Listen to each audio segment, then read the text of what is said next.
Welcome to DCSRG. If you don't have a seat, there's a table over here. There's no PowerPoint, so that's going to be a really nice location.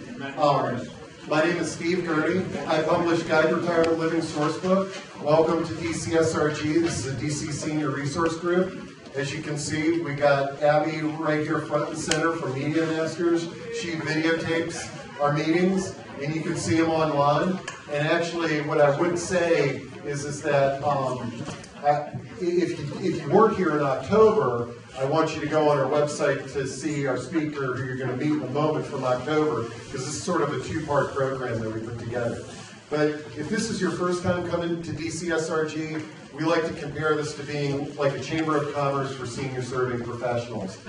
But unlike a Chamber of Commerce meeting, where you're probably only going to have a connection with about 10% of the people in the room, 100% of the people in this room are a good connection for you. There is not one person you can't come up to and make some really good contacts and connections, because we all have one thing in common. We're trying to better serve seniors and their families. We're trying to network to get referrals for ourselves and our companies, but we're also networking to find out referrals that we can provide to our clients. So these groups are amazing. In Northern Virginia, we've got pro-aging events that we host. So if this is your first experience with networking, we hope you have a good one. Our agenda today, once I stop babbling, I'm going to turn over the microphone to Angela Heath. She's going to be our moderator today. But before I tell you about our program, let me introduce you to a few folks besides Abby here that make this work. I mentioned Susan Rannick. Susan, raise your hand. If you don't know Susan, then I don't know what's going on, because she makes herself known to everybody. And then right next to Susan is Elizabeth Rivera and Deb Logan from Sourcebook. And if you want to get into Sourcebook or any of the publications we do, just touch base with them. And unfortunately, Chuck Thornton is not here today from Seabury. He usually helps me with the parking, but hopefully you guys all got a good space, and we are delighted to have this as one of our alternate locations. And let's see. Okay, if you need the restroom, down the hall and to the right. If you need more food, it's in there. If you guys have been to Hebrew watching the Hebrew congregation before, this is a new location for us. I think it fits our group really well. The really cool thing is that when we have good weather, we can actually network outside here. And they even told me they'll give me chairs that we could set up and do a program outside. So, we really want to do outside the box things here in 2017. And that's a good segue for our program today, because most of these networking groups, and I've been going to them and organizing them for 27 years, is that we find some elite professional who works with seniors to tell all of us, the elite professionals, how we can better work with seniors. And so what the concept that we're presenting you with today is sort of getting down to really what we should all be doing. Let's listen to the customer. Let's hear exactly what people's experiences are, and let's modify our messaging, let's modify the way we do business to address those customers. And the catalyst for this program was our October program that Angela Heath presented on communicating with caregivers. It was awesome. She talked about the pain the caregivers go through. She talked about a whole variety of topics to help us better create messaging, communication, and programming to address the needs of the caregivers. And after the program, I said to Angela, it's like, hey, would you be willing to come back and moderate a panel where we have some actual caregivers? And so that's the treat that we've got for you today. So before I welcome Angela up, I'm just going to say a couple of things about the caregivers that we've got. The first, you're going to fall in love with this lady, because Eileen Spinella, got her for Eileen from Mount Vernon. Eileen Spinella from Mount Vernon Nursing and Rehab and Nursing introduced me to Cheryl Giroux for a panel that we did at the Fairfax. And I am telling you, I still have people talking to me about this. Cheryl's story is amazing. and you are just going to fall in love with her, and you're just going to want to give her a big hug because when you hear this story. But she is so insightful, and she's got such an open mind. It's amazing. She's a resource to all of us. Our second panel member is Elena Grossman, and if you were at our last meeting, you may have heard a woman introduce herself, that she was looking for a job, and that she is a caregiver, and she's dealing with her husband's caregiving challenge. And so I introduced myself to her, and I said, hey, would you be interested? Next month, we got a panel of caregivers. It'd be great to have you on it. And she was willing to do that. But another really good news thing about that is she came last month. She didn't have a job. Now, this month, she's got a job, okay? So that's another commercial for this group. If you're an employer looking for quality people, this is the place to come. If you've got a friend or if you're looking for a new position, don't be afraid to make that announcement when you at announcements. And so after our program, after Q&A, those of you who are first time here will have the opportunity to introduce yourself to the group. Then if you got announcements, you make announcements. Then we do additional networking. So without further ado, I'm going to introduce Angela Heath to take it over.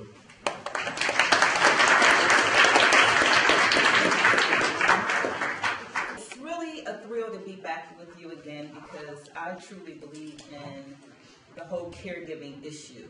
You know, you've all heard that caregivers are the backbone of the American healthcare system, and I know that people who work in health, sometimes they get it wrong and they think they are the backbone, but truly, truly, caregivers are the backbone. We know that if caregivers were paid minimum wage for what they do, they would bankrupt the American health system. So we want to make sure we're serving them, supporting them, reaching them, and so they can continue to do the great work that they do. And we also want to appreciate them, because if they didn't do it, who would pick up the slack? So it really warms my heart to be able to speak with the actual customer and get their perspective. So what Steve and I talked about doing today, I'm just going to take a very short period of time, like 5 minutes or something, and give you 3 points from the October presentation that I think is important for you to keep in mind. I was talking more about how do you reach caregivers, how do you market them, not so much the actual tactics that you would use, but more on a strategy level of how you think through this market, and then you go into developing your tactics. So there were 3 primary things that I thought were very important for people to leave with. One is use the statistics that are available. How many of you guys have seen the national caregiving statistics, the last one that came out a year or so ago? It's free, it's online, it's the 2015 National Caregiving Survey, AARP, and the NAC stands for the National Alliance for Caregiving. They do it every few years. This particular, the last one they did, they really focused in on caregivers who have a lot of medical responsibility in the home. Because as you all know, the CARE Act is rolling across the nation, and so they wanted to get a better feel for the kinds of things caregivers are doing, the medical kinds of things they're responsible for in the home, and how comfortable they are with that. So I presented a lot of statistics about who caregivers really are, and don't just look at the national stuff and say, oh, I kind of understand that. Look at it as it applies to your business model. What does it actually mean for you when you begin to recognize what most caregivers are looking for, where they're having problems, where they say there are gaps? When they look for information, what are they looking for? Because we talked a lot about how you can position yourself so that you would become that thought leader on that particular topic that they're most interested in, and you rise to the top. Your organization rises to the top. If you want to do local research, you can do it very easily if you're already serving caregivers, which I know a lot of you guys serve seniors, but behind the seniors, in some cases, not all cases, there will be a family caregiver. Just go to your clients and do an informal focus group. You know, invite your family caregivers out for a support group, don't use that term, a gathering of some sort, and then probe them about how can we meet your needs better? How can we reach people like you? Because even though there are like 43 million caregivers, people keep saying that they're like this hidden market because they don't self-identify. It's getting better. But when's the last time you met somebody and they came up and shook your hand and said, "Hi, I'm a caregiver. My name is Angela Heath." It may happen in settings like this, but in the real world, it really doesn't happen. So for them, they are the child, the spouse, and so they don't think of themselves as a demographic. So talk to your folks and get those statistics and use that information to change your programming, your services. And it's not like you have to do something that's going to be really far out in left field in terms of how you kind of modify things. Little tweaks can make a huge difference in your outreach efforts, in your partnering, as well as in your services. So that's one thing I talked about, was using statistics.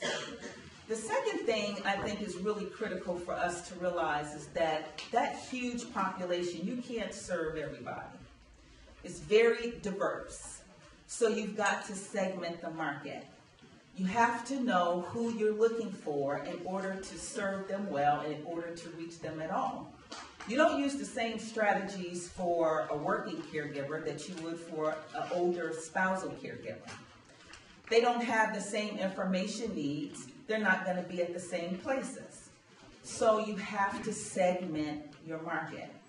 So when you look at the national statistics, you can pull out information and you can look at your own customers and you'll see correlations. And you'll be able to see who your ideal customers are. And then you very strategically plan your tactics according to that so that you can reach them and that you can deliver to them what they need. Now, somebody said to me after the last one was, well, they didn't really know how to segment the market. And it's not really that challenging to do. You look at just traditional kind of demographics, you know, the age of the person, the gender, the race, the language barriers. You look at some kind of traditional things. Do they live with the caregiver? You know, what percentage of people are taking care of people with dementia? And you come up with this persona. We know that a persona is not real. The people that you serve are not going to look like this person you put down on paper. But this persona, you know, I serve women. They're primarily upper middle class. They work outside the home. They also have children in college. They are dealing with someone who's 77 years of age, and they have a lot of problems with IADLs as well as ADLs. When you start to get that persona together, then you can begin to say, where is this person? Where would I find this person? And then what is the messaging that I would use to reach this person? You're not going to use the same messaging for everybody. And then the final piece that I would strongly recommend is that if you are going to actually go after family caregivers, you need to make sure that your service is really positioned to serve them. For a lot of organizations, the family caregiver is actually a new part of their customer base. And so everything is set up to talk to the seniors, and not to talk for family caregivers. And it's a slightly shift in mindset. So you want to make sure your organization is ready to receive that. I always tell organizations, when you get calls, and you can do little simple, cheap and expensive things. When calls come in, your on hold message can say, we're XYZ organization, we're serving seniors. and their family caregivers. And you can do a little, 10-second spiel about what you offer both the senior and the family caregiver, so that then they can identify and say, hey, I am a family caregiver and I take care of whoever, and this is what my need is. And then you can start to really develop that relationship with them. Because when you think about family caregivers, you have to think about the fact that they are going to be your most prized evangelists. They're going to be the ones who go out and tell other caregivers, XYZ organization was excellent, you should get your home care from there. Or they're going to tell them XYZ organization, overlooked me, didn't talk to me, they kept forgetting to tell me these things. Don't deal with them. They are going to be the ones who go out, they're like your grassroots army, to get more business for your organization. So you want to make sure your organization is caregiver friendly. So that's sort of a quick and dirty summary of some of the things that we talked about. And so what I thought would be more of interest to you guys is to really hear from the caregivers, and we can have some discussion. You can ask some questions around, what would they recommend in terms of where do you find people like them? What do they recommend in terms of maybe gaps in services? What do they need? What kind of experience have they had with different types of service providers and products? And did they work well or did they not? So they'll be able to give us some very valuable information that hopefully you can take back to your organizations and make whatever needed tweaks you need to make to how you reach them and how you serve them. So I would like our caregivers to come up. We have Cheryl Prashandra. Did I go out? Was it close enough? I had to write it phonetically. And Elena Glassman. So what we're going to do is ask them to take maybe the first 10 minutes each and just share with you a summary of their caregiving experience, and then we'll open it up to discussion. No, stay. Yeah, you can stay under circles. All right. Thank you. I come to you this morning with a very heavy heart, and that's why at 2 o'clock this morning I sat down and wrote down some notes, because I wasn't sure I could remember everything that I wanted to tell you, because I lost my husband. And they called me at 12:10 Sunday morning. And he actually died at 10:30 Friday night. And he was the love of my life. We were so close. I never thought that I'd lose my 75-year-old husband before I lost my 87-year-old mother. I will try not to lose it. I will try to keep it together. Usually I'm a very confident speaker, but I am very fragile. So please bear with me. When I talked to you last year, I had placed my 86-year-old mother at Mount Vernon through the skillful expertise of Eileen. And I was struggling with the decision to place my 74-year-old husband, who I cared for since dementia attacked his body at 68 years old. Angela, I think you stole all of my points on caregivers, because I can't tell you enough how much those of you who we meet when we are particularly going to educational programs. Rhonda Thomas, who is now with Alfred House, she's opened quite a few facilities in Maryland, and Julie Roth, who sold me on Arden Courts in Silver Spring. Now, I do my research. When I worked, I was a director, so I don't play. And I looked at a lot of your facilities. That's what people go to those educational programs for. Okay, so you need to pay a lot of attention to those. They are not a waste of your resources. We go to those so we can check you out. I went to a lot of places. I'm not going to say why I discounted most of them, but I'm going to tell you one thing. You don't have enough black men in your group that meets with caregivers who are considering your facility. Just look around. I don't see but 2 in here today. And the reason that's important is because I placed Bob at Orden Courts in Silver Spring because of Norris Brown. Because my husband's a chauvinist. Well, he was a chauvinist. And I knew that he would be able to interact positively with Norris. And he did. They were so close. Norris was his guardian angel. I better go back to my notes. I'm getting emotional. Today, my mother is 87 and still at Mount Vernon, as I told you.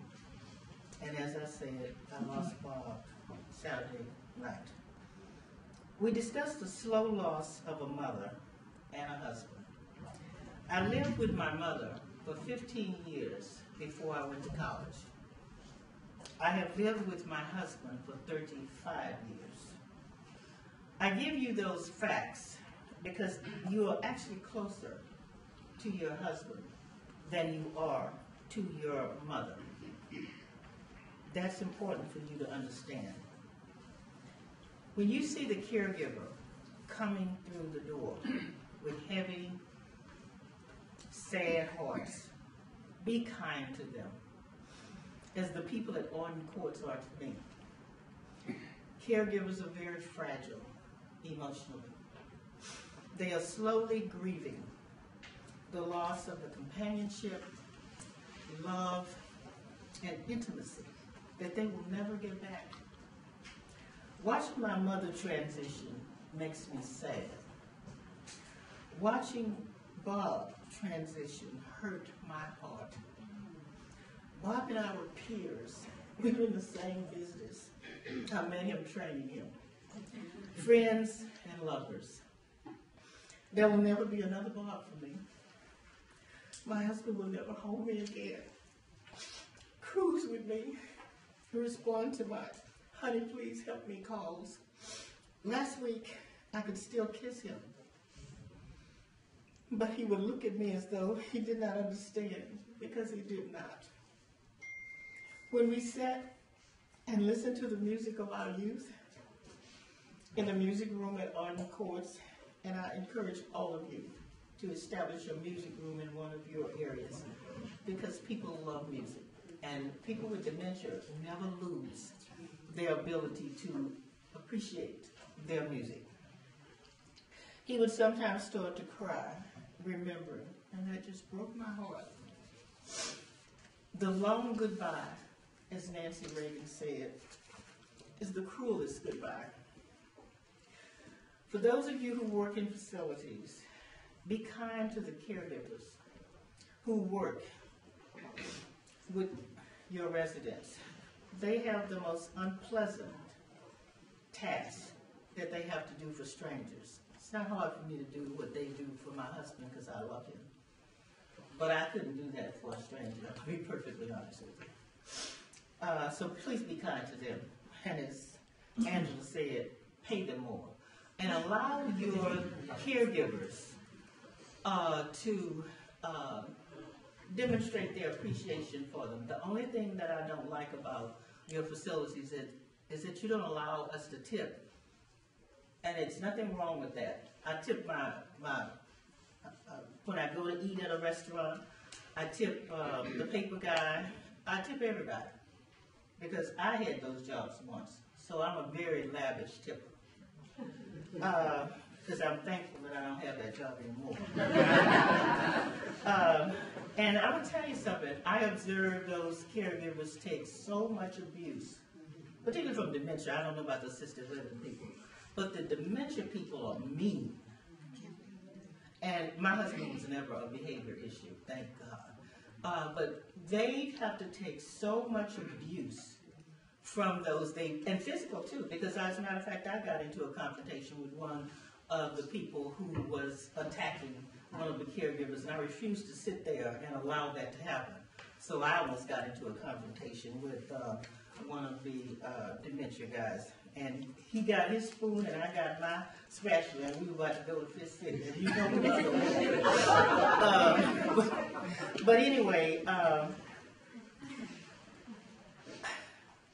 can't say enough about how the people at Ordinance Courts have made my life so easy. As a matter of fact, the March issue of Washingtonian, they did a great job on the Ordinance Courts. I told them, I said, you know, you all couldn't have paid for this art. It's fantastic. And those of you who haven't seen it, I suggest you run right out and get the March edition of Washingtonian. Because they say a lot, they mention some of your other facilities, but they really give the 80 plus to Ordinance Courts. And I will tell you what Ordinance secret assets are. Sharon Moore, the RAN, Rebecca, Julie, as I said earlier, and their army of caregivers who really care about the residents. I don't know how they do it because I couldn't. Some of them are awful. I'm at Ordinance Courts every day. I've been with my husband every day of his life except when we were both on business trips. So I have been there every day. So, and because I was a wandering manager, I check you out. When you don't know I'm checking you out, I am checking you out. So, you probably wouldn't want me to have anybody in your facility, but anyway. So, I know how caring the caregivers are at Ordinance Courts.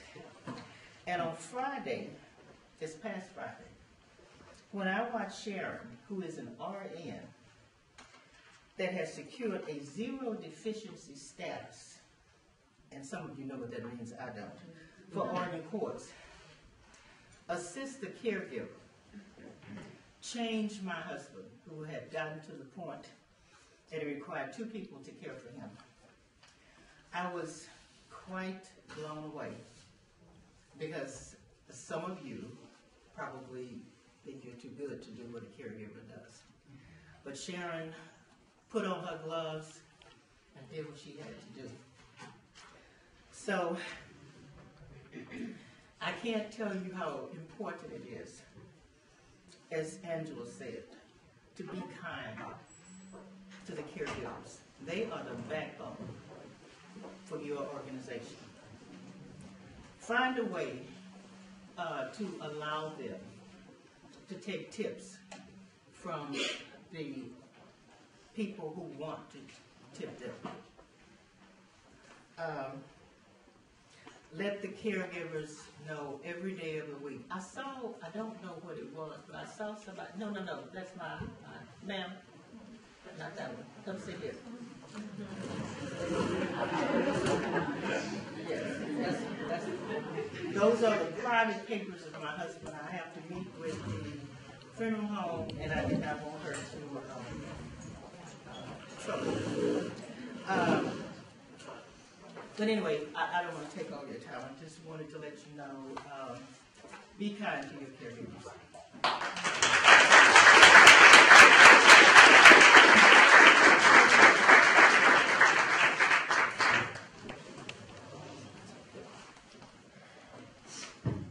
Hi, I'm Ilana Poling-Glassman, and I'd like to start at the end, which was last meeting rather. I knew I had to change jobs. I knew I needed to find the intersection of social work, medical, legal,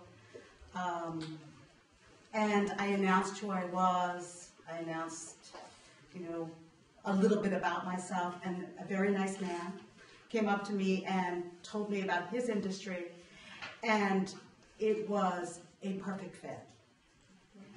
And today I started at Park Lawn Cemeteries, and I'm going to be a family counselor, and they're going to teach me how to care for the families coming in on the worst day of their lives, or hopefully help them pre-plan. So I just want to tell you that you can get a job here. Network. For me, it was the most perfect moment. My situation is very different. Martin Luther King Day, 1998, I met my husband in New York. He was a jet setter, and he was walking with a limp. And I knew him through my very best friend, who I had grown up with. I had met him through her. It was a whirlwind romance. He was leaving New York to go to Washington. He had a rare incurable illness. And I was going to be hitting my mid-30s. So I knew how to make a decision. So we got married, and we came down to Washington, and only one doctor thought he was going to potentially die very soon. Everybody else thought it was going to be a long illness, and I thought, I can deal with that. He has primary lateral sclerosis, otherwise known as non-fatal ALS. So we did all kinds of things that people thought we were nuts. You know, we got a dog right away. That made his neurologist crazy. And then we had a baby. And then we had another baby. And then we went overseas. And we worked for the government. And then we had another baby. And I did not think of myself as a caregiver. And I think what Angela said was so important. I never was a caregiver. I was his wife. I was a mother. And if I needed help with the children overseas, I could get a little help with the children. But nobody touched my husband. I helped him. So that was a certain kind of mindset, which I think you find a lot of people are like that. They don't want to think of themselves as needing help until they crash and burn, which we eventually did. When we returned from overseas, they became a dissent for lots of reasons, having to do with his job.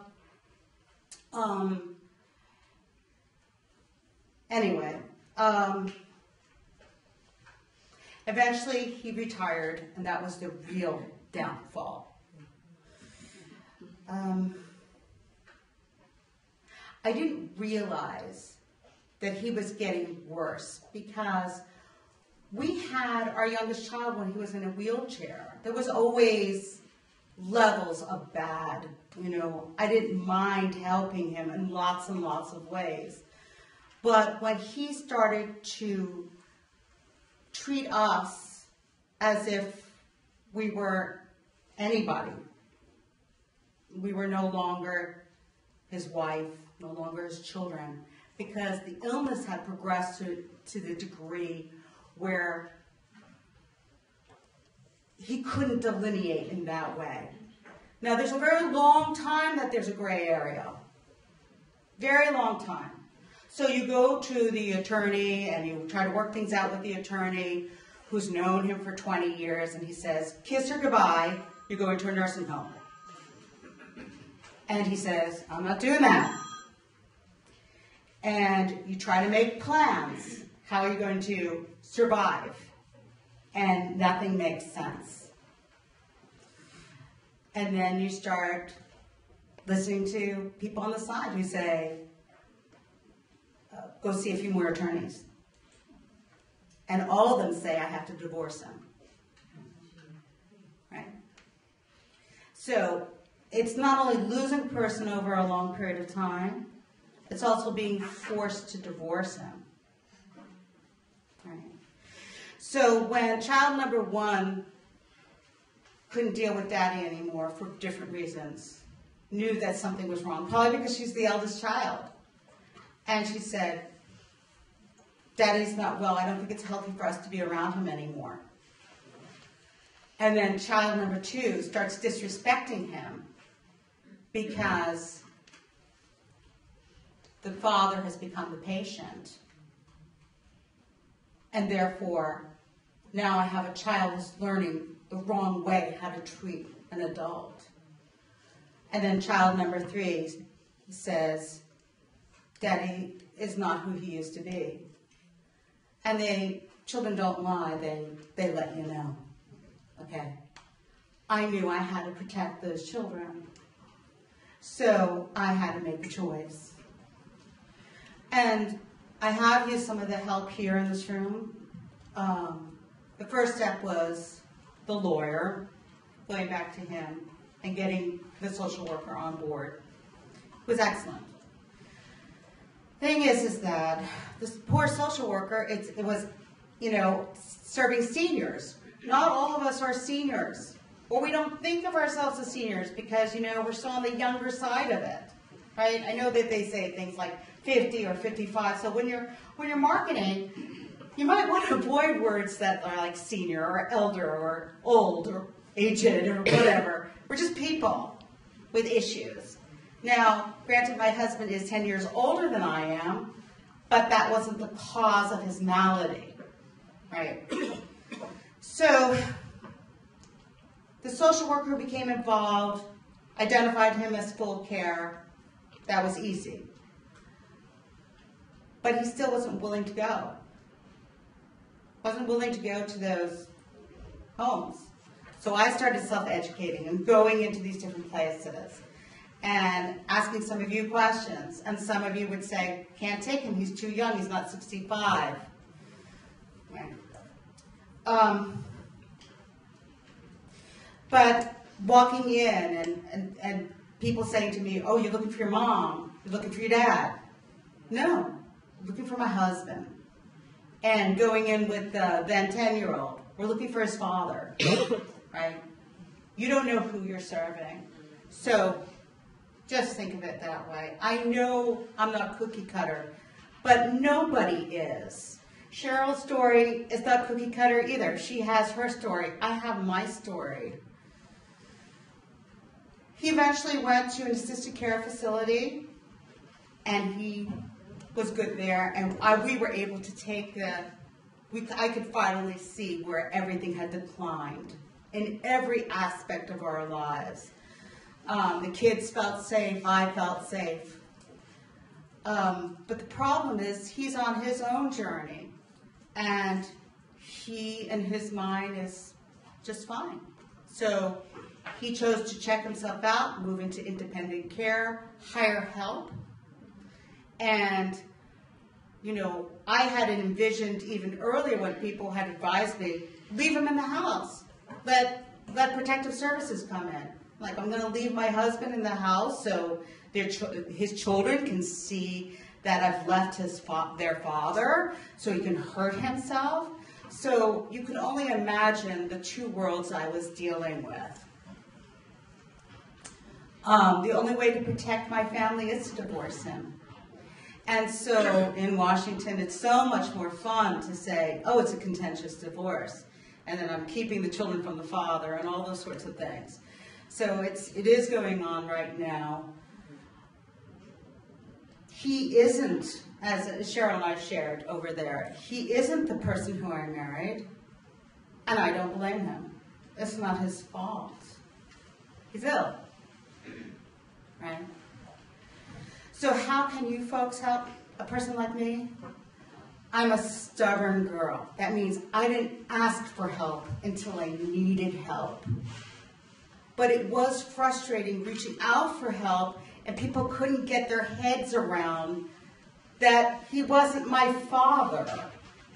He's my husband, or he still is my husband. And I went from that experience to working in assisted care, which I've just left. But in assisted care, and I've recognized at least one of you from where I was, I see other spouses treating their spouses like their lovers, their husbands, their wives. This isn't a patient. This is somebody's spouse. So I think you really, as you market things, you really have to personalize it that way. Okay? I do have a mother, but this isn't my mother. So I resonate with how difficult that was for you to make that choice. Anyway, so here I am, fast forward here, getting divorced, working a new job, happy to be part of your community, grateful for the help that some of you have given me, and happy to advise if you need me. And if you need me, I'm at Park Lawn.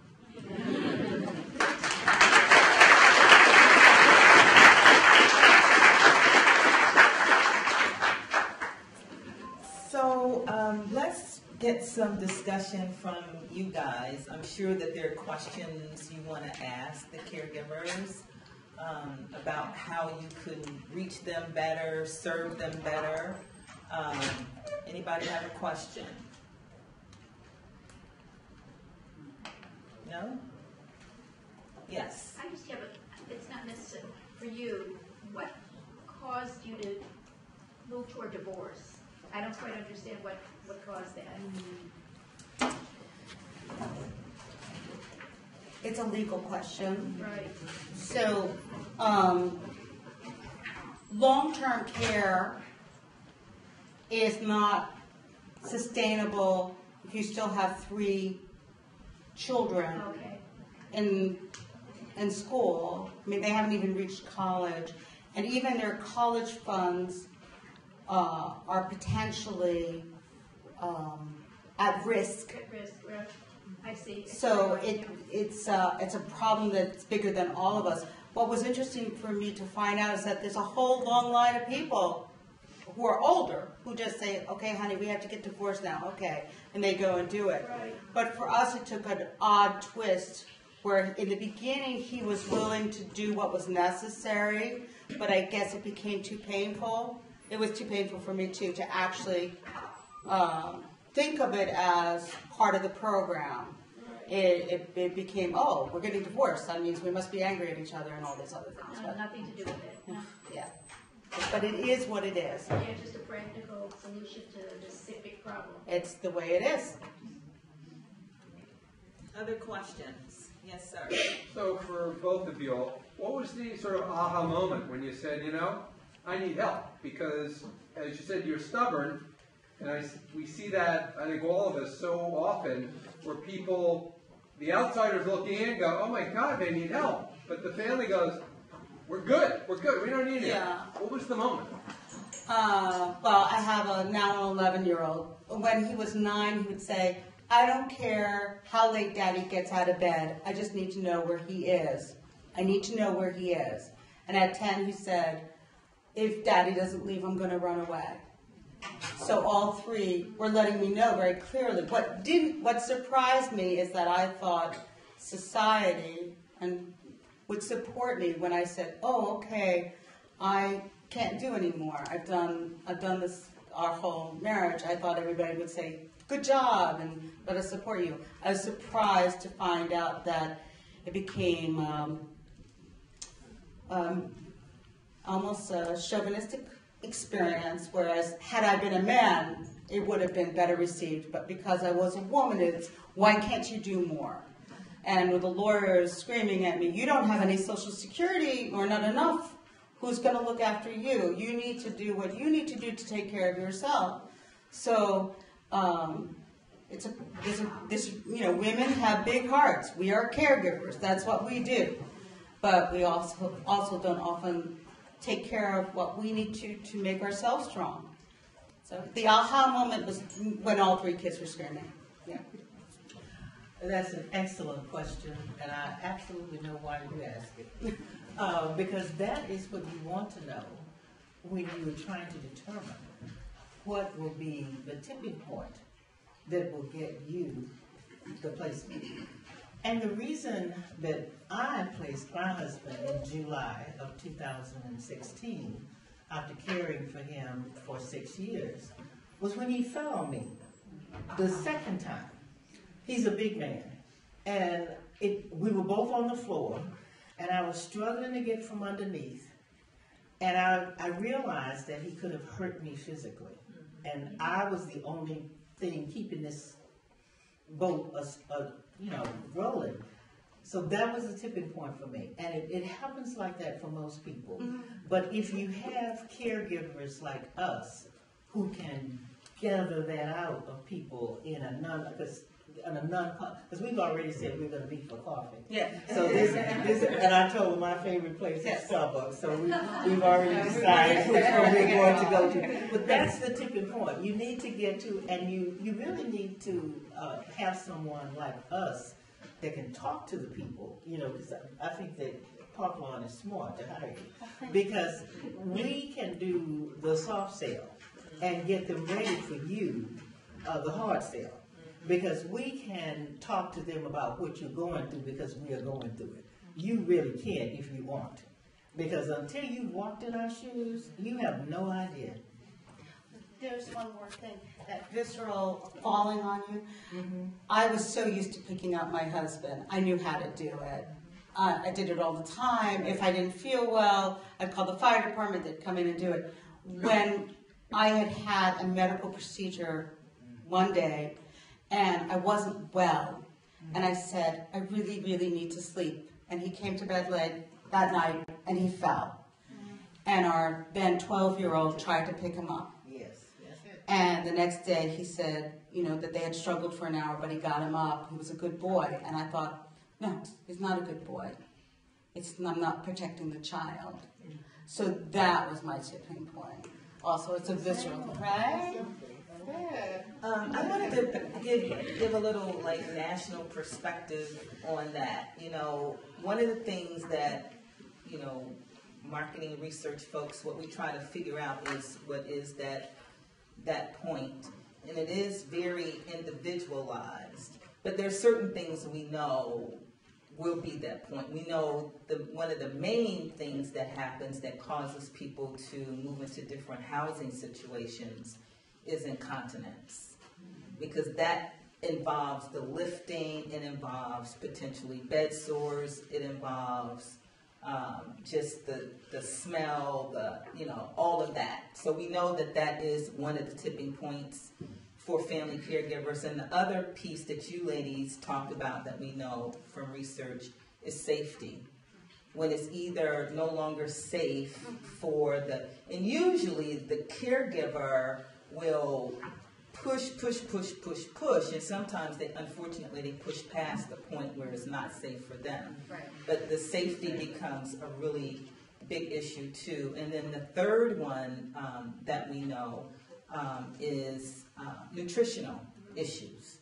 When it becomes very challenging and you see your loved one shrinking away, and therefore they're in the bed more and more and more, then you reach out because you think if we could just get some nutrition in them, maybe they will be around and, regain everything that they had lost.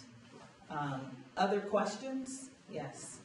Did either or both of you have any in-home care helping you during the process before they were moved out? So this was a very important step, but my husband's rather a combative individual, and I didn't want the children to hear him yelling at somebody else. And he also said at that point, I don't want somebody else in here. And then when he was forced to leave, he said, okay, we could have somebody in, but it was a necessary step. I'm the kind of person, I'm going to push myself to the end, which is what I did, and no regrets. I think it depends on the personality. But when I did entertain, like just wanting to get the kids out for a day or 2 days or anything, it became a very complex scenario of trying to find somebody for him. Because I didn't want to call a nurse. I didn't want to call elder. I just needed help. So I think you might want to think about that in terms of marketing. People just need a little assistance. Well, I think they call it like respite care or something in the industry. For the caregivers, just to go shopping, just out of the house, whatever. All the terms are hard. I just have to say from this side, right? Did you find the terms hard? I don't deal with the terms. Yeah, the jargon's hard. I will just say that in-home care was never an option for me. I wanted, it was either I was going to take care of him, but I wasn't going to have anybody in my home. Yeah. Now, my niece helped me for a long period, but then when she couldn't do it anymore, that's when I decided to do the placement. But someone coming into my home was never something that I would consider. And again, I want to give a little perspective from national research on that. So one of the things we talked about in October is the continuum of caregiving, when it starts like with people needing assistance with IADLs. You know, you just go pick up some groceries, or you might fix a meal because they're not feeling well, or whatever. You're way over on the other end. And as you go all the way over a medical model and you get to the point where you're doing all of these medical chores, and you really do have a medical home.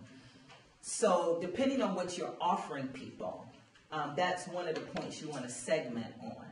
If you're offering home care, you don't want to start targeting people when they're at the point where they actually need your service. You want to target them a little bit earlier, because you're going to nurture that relationship, provide the education. I'm glad you said the education wasn't a waste of time and money. You provide that education. You establish the thought leadership, you know, in home care, and then when they get to the point where they need home care, they're coming to your agency. They're not going to Joe's agency, not unless they find out your agency's not that good. But other than that, they're going to come to you. So that's why you look at that whole continuum. You figure out where your ideal client is. You go a little bit before that on the continuum, and you help nurture that relationship and provide the education, the guidance, checklists, tools, things that are very practical and useful for them, so that they can say, wow, XYZ organization is really good.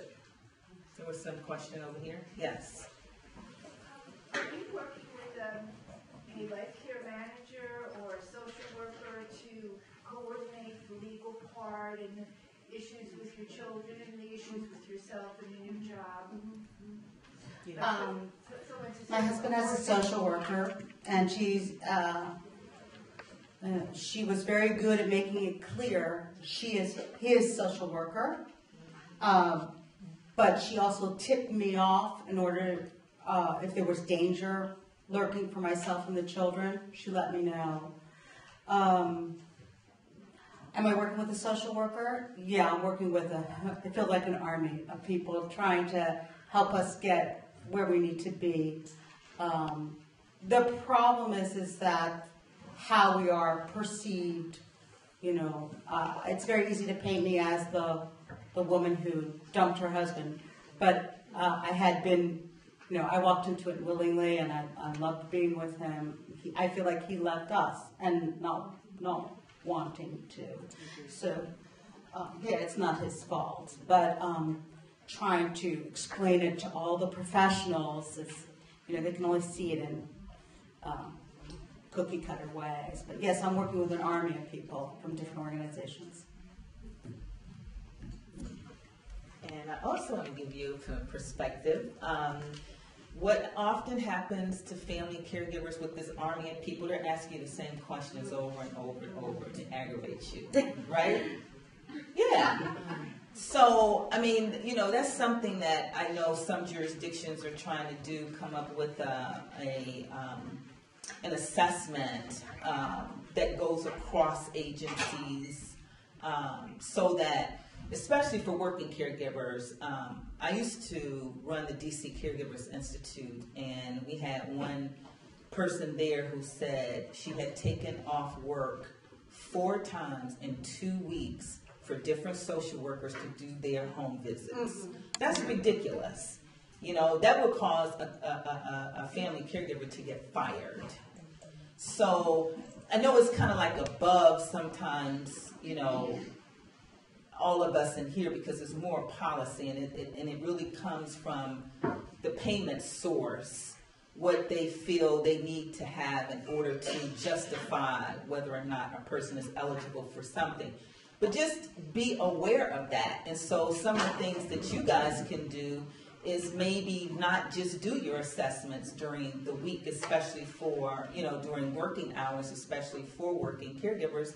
Maybe you could have somebody who would do it after hours or on the weekend or something like that. Or if you find out from a caregiver that another agency is also going to be doing an assessment, maybe you could call the agency and say, hey, can we go over together, so that, you know, Jane doesn't have to keep saying the same thing over and over and over and over.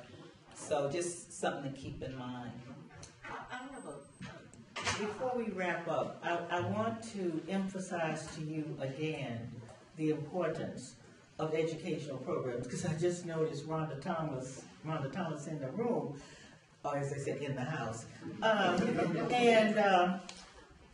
Rhonda gave some fantastic educational programs at Solana, Albany, and now at Alfred House.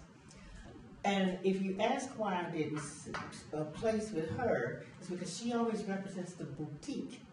And my husband was young, and I knew that he was going to last another 10 years. And I told Rhonda, you will break me. But she does a fantastic education program. And so, you know, those of you who skimp on the educational programs, you miss an important outreach. Because I live at Leisure World. And the Leisure World people always love to go somewhere where they can get some free eats. And I don't know about what you all do, and it's a step above what we have here. But where she used to be at Albany, where they feed you well. I don't remember Solana, and I haven't been to an educational program with your new space at Alfred House. But please do not skip on that, because old people, and I'll use the term because I'm old, okay? But old people like to get a free meal, because that's one meal we don't have to buy or make.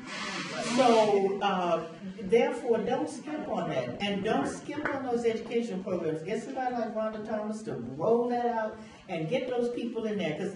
And give them at the Leisure World, because Rhonda's been over the Leisure World quite a bit. And I tell all the time, a lot of these people can't drive anymore. They can't. And I don't want them to drive, because they will hit my horse.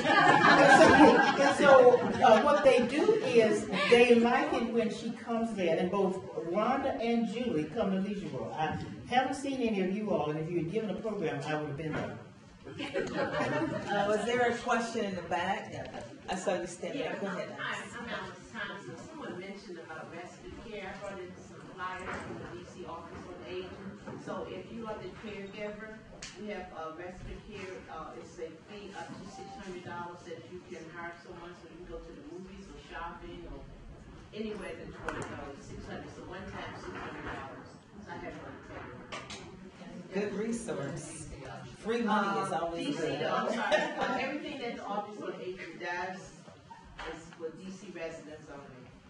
Sorry. Okay, I think we have time for one more, maybe. Anybody got a burning question? Yes. I don't know if it's burning, but my question / inquiry is, when people talk about caregivers, it often is implied with someone at home, and you're a full-time caregiver. And then there's a transition when you go for someone to live in another residence, whatever type it is. And what I found, and I'm curious on your experience, is that you're still a caregiver when your loved one goes to live somewhere else. But you have a different role, and it's harder to know what's going on. I know personally, this is my mom, not a spouse, but that's a huge challenge, no matter how good the place is. And so I'm, from the standpoint of communicating services, experiences, I still feel like that's underserved. And it's a big need, because a lot of people are balancing that in their life. Well, I had to retire. I love my job. I had a good job. But I had to retire in 2013 because I loved my husband more than I loved that job. And so you have to make that decision. I would not be able to have gone to a place from 11:30. I had lunch with him every day. From 11:30 to 1:30, I was at Orton Courts. Well, I don't know any job that's going to allow you to do that. So that's why I retired, especially since I was a director and managed a big staff. But I will tell you this, most people will have to make that decision as it comes down, because you can't do both. And now my mother, when I placed her at Mount Vernon, she was, I know you wonder, and I think I explained to you why I was more involved with my husband. First of all, most of his family walked away from him. So I was all he had. My mother has other people to take care of her. She has my sister and my two nieces. But Bob had nobody but me. And so, and then when Bob was first placed, see, he's a much younger man.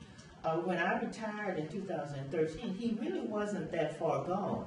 He could still hold a sentence. He could still tell me when I was doing something he didn't like. Because remember, he's a chauvinist. And so there were just a whole lot of things that required me to be there. And I enjoyed it because we had fun. I still took him on trips. I didn't take him on cruises anymore because he wouldn't take his shoes off at the airport. So that was just they get very contrary. So yeah, you will have to make that decision. You really will. I was in a stickier situation. I was there as a caregiver to him. After my husband went into assisted care, my daughter fell into a depression, so she was in the hospital, and I had a split focus. But I continued to be there for him, and then when he decided that he wanted to check himself out, I had to detach and say, finally do what the social worker had been telling me all along to do, which is let him spiral down. So, sometimes we're forced to do that, all kinds of different personality types. So. Well, I wanted to share a resource with you guys. When I was here the last time, I think some of you were looking for me to tell you where you can advertise and promote your services, and I think you might have been a little disappointed because I didn't tell you the newspaper to use, the radio station, and all of that. I talked about the strategy behind the tactic, which if you don't get the strategy, you're going to waste your money. But I did have a resource, and I didn't get a chance to print any of these out. I was going to bring these. I totally forgot. I can email it there. Yeah, or either you can give me your business card, whichever is easier, and I'll be happy to share this with you. But this is a resource on where and how to find family caregivers, and it kind of takes you through those statistics and then how you apply those statistics for your internet marketing, your partnership development, your educational efforts, so on and so forth. So I think you all agree this was a great panel. Thank you guys so much.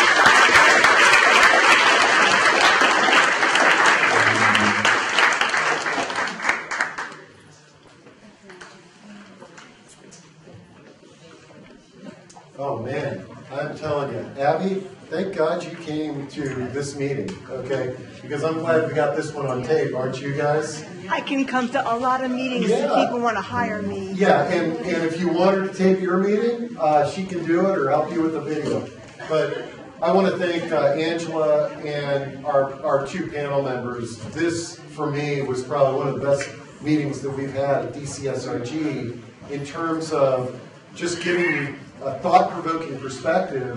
The whole time they were talking, I was thinking about all of you and how what they were saying, different little strategies that you could utilize to better serve your customers and better provide outreach. It was amazing. So another big round of applause for everyone.